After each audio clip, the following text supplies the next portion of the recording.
जय श्री कृष्णा, जय श्री राधे। पुरुषोत्तम मास महात्म्य, अध्याय 20। सूत जी बोले, हे विप्रो, श्री नारायण के मुख से राजा दृणधन्वा के पूर्व जन्म का वृतांत सुनकर अत्यंत तृप्ति न होने के कारण नारद मुनि ने श्री नारायण से पूछा। नारद जी ने बोला, हे तपोधन, महाराज दृणधन्वा ने मुनि श्रेष्ठ वाल्मीकि जी से क्या कहा सो विस्तार सहित विनीत आप मुझको कहिए। श्री नारायण बोले, हे नारद, सुनिए। राजा दृणधन्वा ने महाप्राज्ञ मुनि श्रेष्ठ वाल्मीकि मुनि की प्रार्थना कर जो कुछ कहा सो मैं कहूँगा।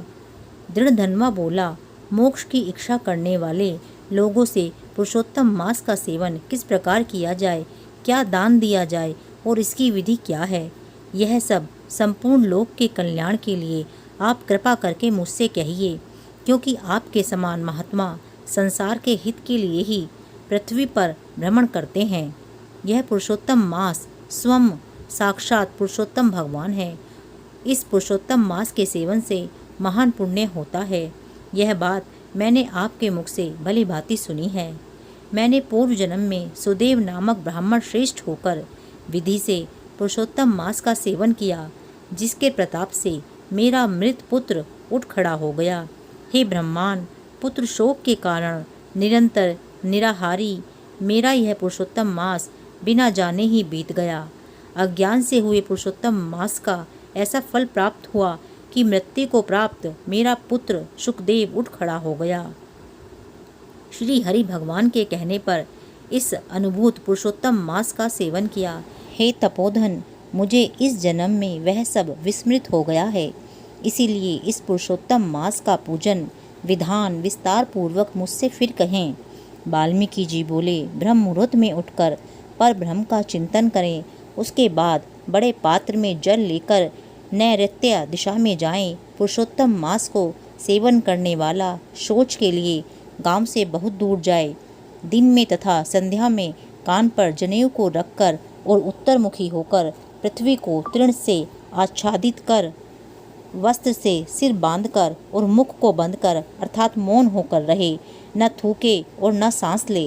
इस तरह मलमूत्र का त्याग करे और यदि रात्रि हो तो दक्षिण मुख होकर मलमूत्र का त्याग करे और मूत्रेंद्रिय को पकड़कर उठे। शुद्ध मिट्टी को ले आलस्य छोड़कर दुर्गंध दूर करने के लिए मृत्तिका से शुद्धि करे। लिंग में 1 बार, गुदा में 5 बार, बाएं हाथ में 3 बार, दोनों हाथों में 10 बार मिट्टी लगाए, दोनों पैरों में 14 बार मिट्टी लगाए। यह गृहस्थ आश्रमी का शौच कहा गया है। इस तरह शौच कर मिट्टी और जल से पैर और हाथ धोकर दूसरा कार्य करे। तीर्थ में शौच न करे, तीर्थ से जल निकाल कर शौच करे। 2 हाथ वाले जल वाले गड्ढे को छोड़कर यदि अनुधृत जल में अर्थात तीर्थ में शौच करे तो बाद में तीर्थ की शुद्धि करे, अन्यथा तीर्थ अशुद्ध हो जाता है। इस प्रकार पुरुषोत्तम का उत्तम व्रत करने वाला शौच करे। इसके बाद 16 कुल्ला या 12 कुल्ला करे।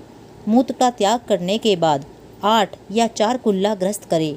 उठकर सबसे पहले नेत्रों को धो डाले, दातुन ले आवे और इस मंत्र को अच्छी तरह कहकर दंत धावन करे। हे वनस्पते, आयु, बल, यश, वर्च, प्रजा, पशु, वसु, ब्रह्म ज्ञान और मेधा को मेरे लिए आप कृपा करके दीजिए। अपामार्ग अथवा बेर की 12 अंगुल की छेद रहित दातुन कानी उंगली के समान सोटी हो, जिसके पर्व के आधे भाग में कूंची बनी हो, उस दातुन के आगे के सिरे से मुख शुद्धि करे। रविवार के दिन काष्ठ से दातुन करना मना किया गया है, इसीलिए 12 कुल्ले से मुख शुद्धि कर लें। आचमन कर अच्छी तरह प्रातःकाल में स्नान करें। स्नान के बाद उसी समय तीर्थ के देवताओं को तर्पण के द्वारा जल दें और समुद्र में मिली हुई नदी में स्नान करना उत्तम कहा गया है। बावली कूप तालाब में स्नान करना विद्वानों ने मध्यम स्तर का कहा है और गृहस्थ को गृह में स्नान करना सामान्य कहा गया है। स्नान के बाद शुद्ध और शुक्ल ऐसे 2 वस्त्रों को धारण करें।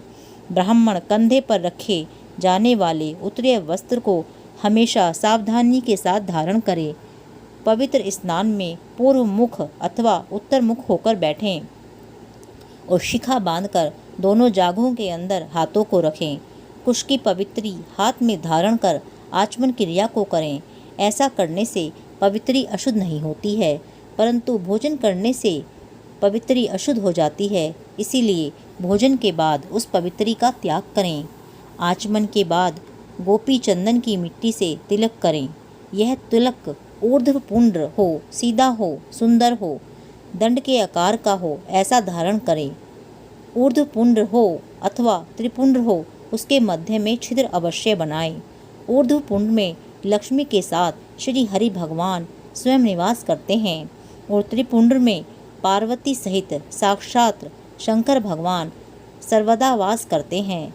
बिना छिद्र का पुंड कुत्ते के पैर के समान विद्वानों ने कहा है। सफ़ेद तिलक ज्ञान को देने वाला है, तो लाल तिलक मनुष्य को वशीकरण करने वाला है और पीला तिलक समस्त रिद्धि को देने वाला है। इसीलिए इन्हीं तिलक को लगाना चाहिए, अन्य तिलक नहीं लगाने चाहिए। गोपी चंदन की मिट्टी से शंख, चक्र, गदा, पद्म आदि धारण करें। यह संपूर्ण पापों को नाश करने वाला पूजा का अंग कहा गया है। जिसके शरीर में शंख, चक्र आदि भगवान के आयुधों का चिन्ह देखने में आता है, उस मनुष्य को मनुष्य नहीं समझना चाहिए, वह भगवान का ही शरीर है।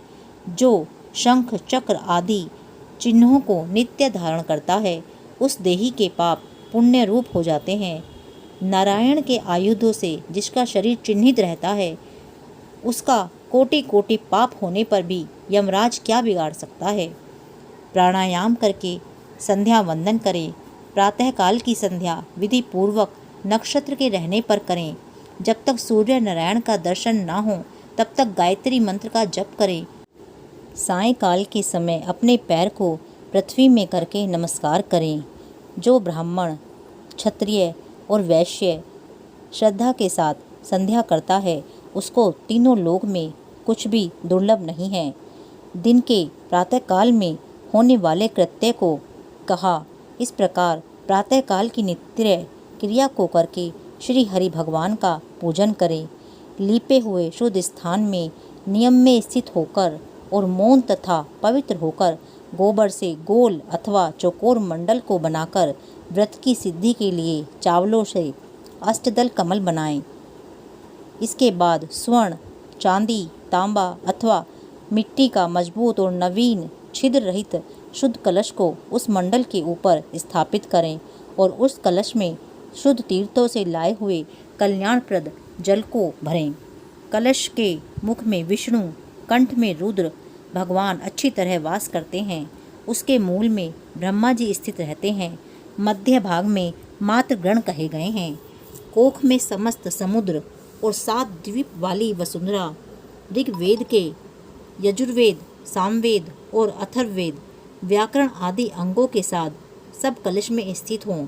इस प्रकार कलश को स्थापित करके उसमें तीर्थों का आवाहन करें। गंगा, गोदावरी, कावेरी और सरस्वती मेरी शांति के लिए तथा पापों के नाश करने हेतु आवें। तदंतर उस कलश का मंत्र पाठ पूर्वक गंध, अक्षत, नैवेद्य और उस काल में होने वाले पुष्प आदि उपचारों से पूजन करके उसके ऊपर पीले वस्त्र से लपेटा हुआ तांबे का पात्र स्थापित करें। उस पात्र के ऊपर श्री राधा के साथ श्री हरि की मूर्ति को स्थापित करें। राधा के सहित स्वर्ण की पुरुषोत्तम भगवान की प्रतिमा बनावें और भक्ति में तत्पर होकर विधि के साथ उस प्रतिमा की पूजा करें। पुरुषोत्तम मास के पुरुषोत्तम ही देवता हैं। पुरुषोत्तम के आने पर उनकी पूजा करनी चाहिए। जो इस संसार सागर में डूबे हुए को उबारता है, उसकी इस लोक में भी मृत्यु धर्म वाला कौन मनुष्य पूजा नहीं करता है। ग्राम फिर मिलते हैं, धन फिर मिलता है, पुत्र फिर मिलता है, ग्रह फिर मिलता है, शुभ अशुभ कर्म फिर मिलते हैं, परंतु शरीर फिर नहीं मिलता है। उस शरीर की रक्षा धर्म के लिए और धर्म की रक्षा ज्ञान के लिए हुआ करती है और ज्ञान से मोक्ष सुलभ हुआ करता है। इसीलिए धर्म को करना चाहिए। देह रूप वृक्ष का फल सनातन धर्म कहा गया है। जो शरीर धर्म से रहित है वह बांझ वृक्ष के समान निष्फल है। सहायता के लिए न तो माता कही गई है, न स्त्री पुत्र आदि कहे गए हैं, और न पिता, न सहोदर भाई, न धन कहा गया है। केवल धर्म ही उसका प्रधान कारण कहा गया है। वृद्धावस्था सिंहनी के समान भय देने वाली है और रोग शत्रु के समान पीड़ा देने वाले हैं। फूटे हुए बर्तन से जल गिरने के समान आयु प्रतिदिन क्षीण होती रहती है। जल के तरंग के समान चंचल लक्ष्मी, पुष्प के समान क्षण मात्र में मुरझाने वाली युवावस्था, स्वप्न के राज्य सुख के समान संसार के विषय सुख प्रवृत्ति सब निरर्थक है। धन चंचल है, चित्त चंचल है और संसार में होने वाला सुख भी चंचल है। ऐसा जानकर संसार से विरक्त होकर धर्म के साधन में तत्पर होवें।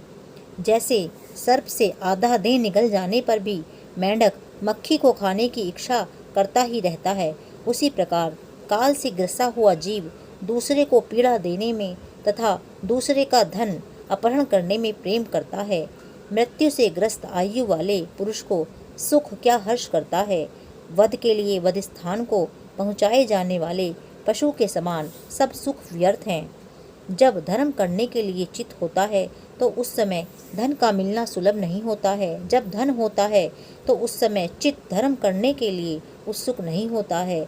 जब चित और धन दोनों ही होते हैं तो उस समय सत्पात्र नहीं मिलते हैं। इसीलिए चित्त, वित्त, सत्पात्र इन तीनों का जिस समय संबंध हो जाए उसी समय बिना विचार किए ही जो धर्म को करता है वही बुद्धिमान कहा गया है। अधिक धन के व्यय होने से हजारों धर्म हैं। पुरुषोत्तम मास में थोड़े धन से महान धर्म होता है।